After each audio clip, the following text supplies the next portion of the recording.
நீங்க உட்காருங்க. நேற்று நான் பேசும்போது சில அமைச்சர்கள் குறுக்கிட்டு பேசினாங்க, அதற்கு நீங்க அனுமதி கொடுத்தீங்க. அதே மாதிரி இன்னைக்கு முதலமைச்சர் பேசும்போது சில வார்த்தைகள், தவறான வார்த்தைகள் பேசுறாரு. அவர் பார்ட்டி ஃபண்ட் அப்படின்னு சொல்லியிருக்கிறாரு. அவர் அமைச்சர் அந்த பார்ட்டி ஃபண்ட் எந்த பார்ட்டின்னு கூட சொல்ல தைரியம் இருந்தா சொல்லுங்க, நாங்க அதெல்லாம் ஃபேஸ் பண்ண தயாரா இருக்கோம். எதையும் ஆதாரத்தோடு எதையும் பேசுங்க. நீங்க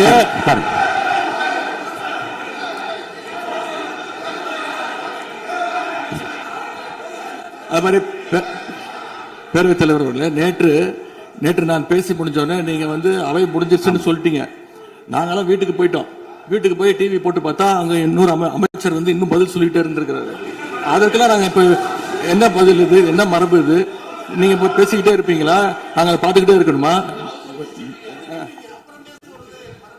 அதே மாதிரி இன்னைக்கு முதலமைச்சர் அவர்கள் பேசும்போது நாங்களும் அமைதியா கேட்டுட்டு தான் இருந்தோம். ஆனா சில கருத்துக்கள் அவர் பேசும்போது அதை நாங்க அனுமதிக்க முடியாது. ஆதாரத்தோடு ஏதாவது பேசணும்னா, குற்றச்சாட்டுகள் சொல்லும் போது ஆதாரத்தோடு சொன்னீங்கன்னா அதை நாங்க ப்ரூவ் பண்றதுக்கு தயாராக இருக்கு. டாஸ்மாக் மாதிரியே பல டிபார்ட்மெண்ட்லயும் மறுபடியும் சொல்றேன், கட்சி நிதின்ற பேர்ல அடிச்ச கொள்ளைய ஒன்னா கவர்மெண்டோட கஜானாக்குள்ளேயே கொண்டு சேர்த்துக்கிட்டே இருக்கிறாங்க. இப்பவும் சொல்றேன், மக்கள் பணத்துல இருந்து ஒரு பைசா கூட தொடமாட்டோம், தொடவும் விடமாட்டோம், தொட்டா விடமாட்டோம், இதுக்கு முன்னாடி தொட்டவங்களையும் விடமாட்டோம்.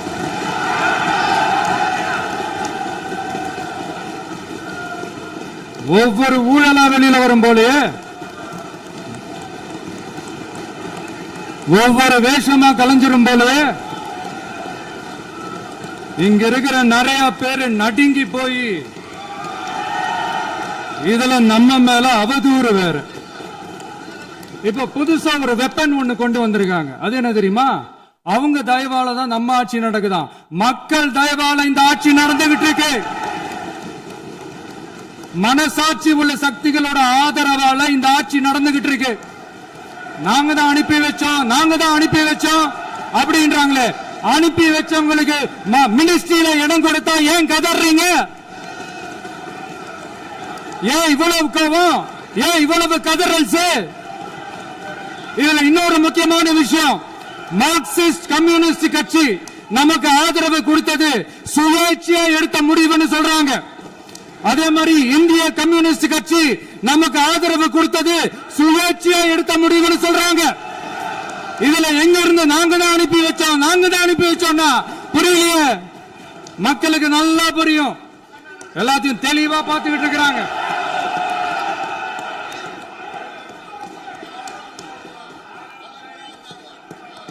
முதலமைச்சர் கண்டினியூ பண்ணலாம். மாண்பு முதலமைச்சர்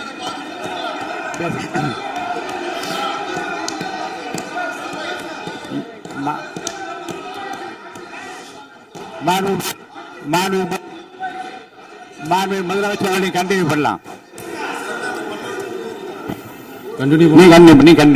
நீ கண்டினியூ பண்ணலாம்.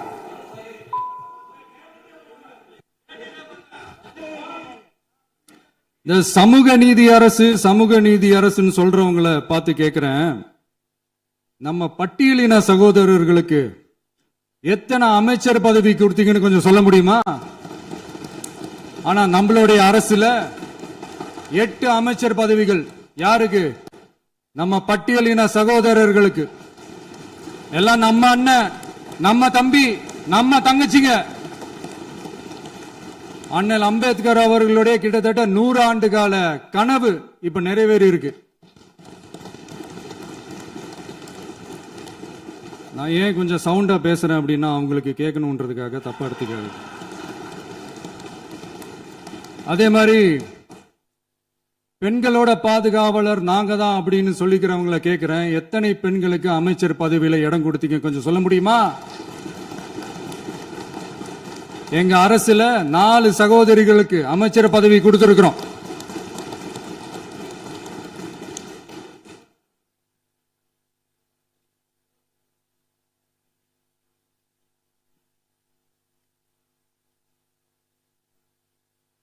அதனால மக்களால் நிராகரிக்கப்பட்டு மக்களால் அகற்றப்பட்டவங்களுக்கு ஒன்னே ஒன்னு சொல்லிக்கிறோம், தப்பே செய்ய மாட்டோம், ஊழலே செய்ய மாட்டோம், நேர்மையா தான் இருப்போம், நியாயமா தான் இருப்போம் அப்படின்னு சொல்றவங்களால மட்டும்தான் கூட்டணி ஆட்சி அமைக்க முன்வரும். ஆட்சியிலையும் பங்கு, அதிகாரத்திலையும் பங்கு கொடுக்க முன்வரும். ஊழல்லையே ஊறி போனவங்களால இந்த கூட்டணி ஆட்சியோ, ஆட்சியிலையும் பங்கோ, அதிகாரத்திலையும் பங்கு கொடுக்க முன்வராது. மெஜாரிட்டி இருந்தாலும் தரமாட்டாங்க, மெஜாரிட்டி இல்லைனாலும் தரமாட்டாங்க. கேட்டா ரெடிமேடா ஒரு பதில் ஒண்ணு வச்சிருப்பாங்க, கூட்டணி ஆட்சியை மக்கள் விரும்ப மாட்டாங்கன்னு. அதே மக்கள் தான் இப்ப அவங்கள பார்த்து சிரிக்கிறாங்க. நான் பதவியேற்ற அன்னைக்கு கொஞ்சம் டைம் அவகாசம் கேட்டேன். எதுக்கு கேட்டேன்? நிதி நிலைமைலாம் கொஞ்சம் மோசமா இருக்குது, அதெல்லாம் கொஞ்சம் சரி செஞ்சுக்கிட்டே படிப்படியா கொஞ்சம் கொஞ்சமா நான் கொடுத்த வாக்குறுதிகள்லாம் செயல்படுத்துவேன், அதுக்காக கொஞ்சம் டைம் அவகாசம் கேட்டேன். நான் ஏதோ வேற எதுக்காகவோ வேற யாருக்காகவோ ஏதோ அவகாசம் கேட்ட மாதிரி. அடுத்து இங்க சபையில இல்லாதவங்களை பத்தி பேச வேண்டாம்னு நினைக்கிறேன்.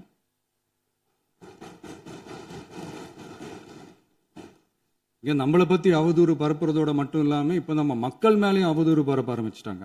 மக்கள் நமக்கு ஓட்டு போட்டது தப்பான், குடும்பம் குடும்பமா நமக்கு ஆதரிச்சது தப்பான். இது இப்ப இல்ல, நான் சொல்றது எம்ஜிஆர் அவர்கள் காலத்திலிருந்தே. அப்பவே அவர் ஜெயிச்சப்போ அதே மக்களை தப்பு தப்பா பேசுறது. மக்கள் என்ன பண்ணிட்டாங்க, எம்ஜிஆர் என்ன பண்ணிட்டாரு, எம்ஜிஆர் என்ன இது பண்ணிட்டாரு. 50 வருஷமா ஒரே டெக்னிக்கா.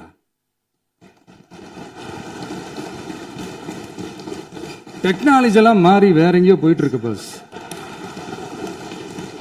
இதுல கொஞ்சம் டெக்னிக்காச்சும் கொஞ்சம் மாத்தினா கொஞ்சம் நல்லா இருக்கும்.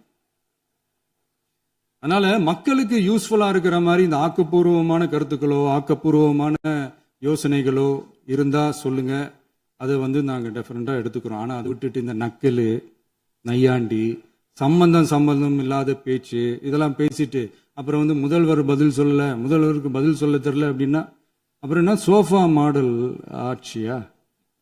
அது என்னன்னு புரியறதுக்கு எனக்கு ரொம்ப நாள் ஆச்சு. இந்த sofa set, table chair, teapoy, furniture பிசினஸ்லாம் வேற எங்க வெளியில போய் பண்ண சொல்லுங்க. அப்படி அந்த பிசினஸ் தான் பண்ணணும்னா நிறைய பிசினஸ் பண்ற மாதிரி வெளியில போய் பண்ண சொல்லுங்க, இங்க சட்டசபைக்குள்ள வேணாம்.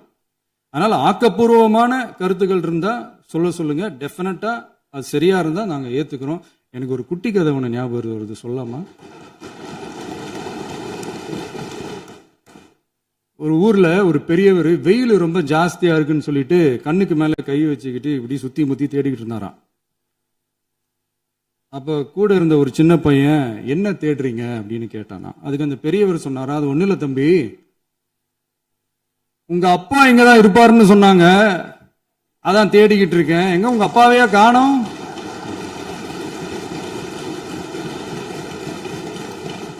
இல்ல அந்த எங்களுக்கும் நக்கலா நையாண்டியா சம்பந்தம் இல்லாத குட்டி கதை இதெல்லாம் எங்களுக்கும் பேச தெரியும். அந்த கதையில பெரியவர் அப்படி சொன்னாராம், தப்பா எடுத்துக்காதீங்க. அந்த கதையில பெரியவர் அப்படி கேட்டாராம். அதனால யாரும் இங்க டென்ஷன் ஆக வேணாம். அதனால இன்னொரு இந்த என்னுடைய உரையை முடிக்கிறதுக்கு முன்னாடி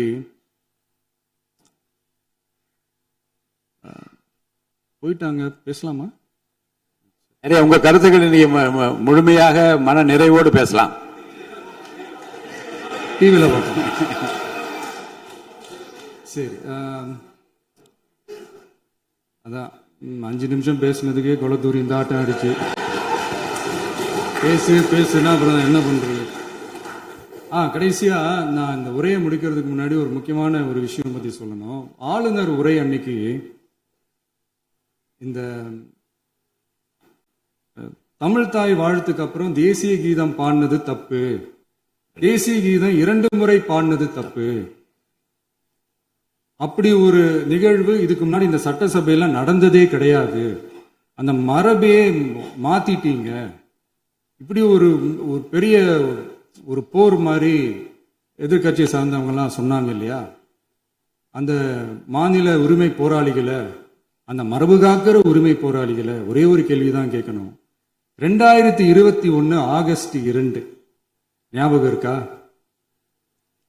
centenary celebration of Tamil Nadu legislature. அந்த ஃபங்க்ஷன்ல நம்ம முன்னாள் முதலமைச்சர் கருணாநிதி அவர்களோட சாரி கலைஞர் அவர்களுடைய சாரி ஃபார் தட் கலைஞர் அவர்களுடைய புகைப்படத்தை மாண்புமிகு குடியரசுத் தலைவர் திறந்து வைக்கிற ஒரு ஃபங்க்ஷன். அந்த ஃபங்க்ஷன்ல national anthem followed by Tamil Thai Vazhthu அப்படின்னு அறிவிச்சது ஞாபகம் இருக்கா? அதாவது தேசிய கீதத்துக்கு அப்புறமா இரண்டாவது முறையா, நோட் திஸ் பாயிண்ட் மாண்புமிகு பேரவைத் தலைவர் அவர்களே, பிளீஸ் நோட் திஸ் பாயிண்ட். தேசிய கீதத்துக்கு அப்புறம் இரண்டாவது முறையாக தமிழ் தாய் வாழ்த்து பாடப்படும் அப்படின்னு சொன்னது ஞாபகம் இருக்கா?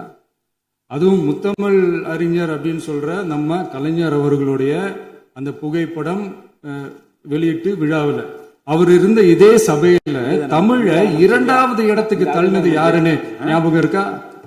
அது மட்டும் இல்ல, அந்த தேசிய கீதத்தை நாட்டுப்பண் நேஷனல் ஆந்தம்னு சொல்லி அதே ஃபங்க்ஷன்ல கடைசியா ஃபங்க்ஷன் முடியும் போது செகண்ட் டைம் தேசிய கீதம் பாடினதும் ஞாபகம் இருக்கா? இதே அவையில் தான், அது அவை குறிப்பிலும் இருக்கிறது, இதே அவையில் தான் நடைபெற்றது. இந்த தக்க நேரத்தில் இந்த ஆதாரங்களை அளித்த மாண்பு முதல்வர்களுக்கு நன்றியை தெரிவித்துக் கொள்கிறேன்.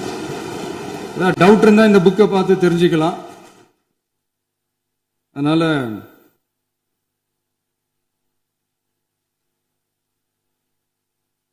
இதெல்லாம் கேட்டா என்ன சொல்லுவாங்கன்னா, அது ஜனாதிபதி கலந்துகிட்ட ஃபங்க்ஷன், அதெல்லாம் அப்படிதான், அதெல்லாம் கண்டுக்க கூடாது அப்படின்னு சொல்லுவாங்க. இதே மாதிரிதான் பேசுறது ஒண்ணு, செய்யறது ஒண்ணு, செய்யறது ஒண்ணு, பேசுறது ஒண்ணு. இதெல்லாம் மக்கள் பார்த்துக்கிட்டு இருக்காங்க. எலெக்ஷனுக்கு முன்னாடி தான் அப்படி செஞ்சுக்கிட்டு இருந்தாங்க, இப்போ எலெக்ஷனுக்கு அப்புறம் அதே தான் செய்யறாங்க. இந்த விஜயையும் சாமானியர்களின் உண்மையான சமூக நீதி அரசையும் அவமானப்படுத்துறதுக்கு தான் அவங்களோட அந்த பொலிட்டிக்கல் சீனியாரிட்டி அது பயன்படுத்துது போல. சரி, செய்யட்டும் செய்யட்டும், நல்லா செய்யட்டும். இப்போ ஆனாலும் நம்மளுடைய மாநில உரிமை, மொழி உரிமை, உத்தமபுத்திரர் போல வேஷம் போடுற எதிர்கட்சிக்கு ஒன்றை மட்டும் ஆணித்தரமாக சொல்றோம். உங்களை மாதிரி தமிழ்னு சொல்லிக்கிட்டு, மொழி, பண்பாடு, கலாச்சாரம்னு சொல்லிக்கிட்டு ரெட்டை வேஷம் போடுறவங்க நாங்க கிடையாது. உலகெங்கும் வாழும் என் தமிழ் சொந்தங்களுக்கு நம்முடைய உத்தரவாதம் தமிழ் தான் எங்க உயிர் நாடி அப்படின்றத மறக்க மாட்டோம். இப்பவும் சொல்றோம், மாநில உரிமையில எப்பவும் உறுதியா இருப்போம். அதே சமயத்துல அரசியல் வேற, ஒன்றிய மாநில அரசுகளுக்கு இடையே இருக்கிற நிர்வாக அணுகுமுறை வேற. இதுல நாங்க ரொம்ப தெளிவா இருக்கிறோம். அதனால எங்களுக்கு பாடம் எடுக்கிறதா நினைச்சுக்கிட்டு உங்க வேஷத்தை நீங்களே கொஞ்சம் கொஞ்சமா கலைச்சிக்கிட்டே வர்றீங்க, மறந்துடாதீங்க. அப்புறம் நேத்து எதிர்கட்சி தலைவர், மாண்புமிகு எதிர்கட்சி தலைவர் பேசும்போது நிறைய பேசினாங்க. அதுல ஒண்ணு மட்டும் அரசு சொல்றதா நினைச்சுக்கிட்டு நம்மளை இன்டைரக்டா ஈவில் அப்படின்ற அந்த வார்த்தையை யூஸ் பண்ணாங்க. எனக்கு ஒண்ணுதான் சொல்லணும்னு தோணுது. ஈவில்ஸ்னு டெவில்ஸ் பேசக்கூடாது.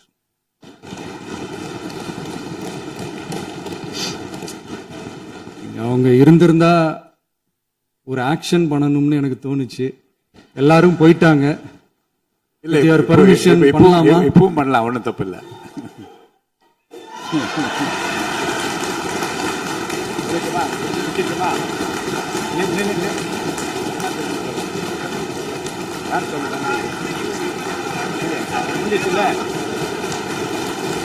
எழுந்து சொல்லுமா, உட்காந்து சொல்லட்டுமா?